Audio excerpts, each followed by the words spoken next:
রাজনৈতিক তর্ক-বিতর্কে আওয়ামী লীগের দুর্নীতির ইস্যু ধামাচাপা পড়ে যাচ্ছে বলে দাবি করেছেন বিএনপি মহাসচিব মির্জা ফখরুল ইসলাম আলমগীর। শেখ হাসিনা সরকারের সময় বিদ্যুৎ খাতে ভয়াবহ দুর্নীতি ছিল বলে দাবি করেন মির্জা ফখরুল।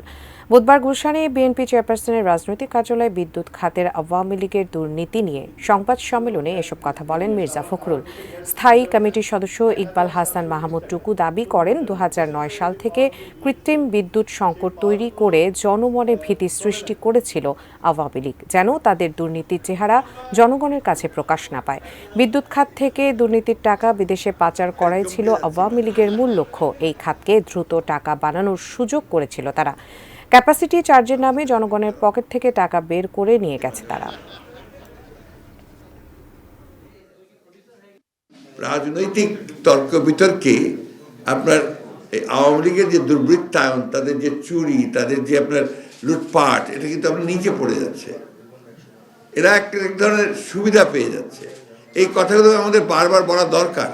এই কথাগুলো না বললে আপনার আওয়ামী লীগের যে দুর্বৃত্তায়ন এবং আওয়ামী লীগ ধ্বংস করে দিয়েছে দেশটাকে, এটাকে আমি আমার যে ভাষায় বলতে যে পোকলা করে দিয়েছে, এটা কিন্তু মানুষ আস্তে আস্তে ভুলে যাবে।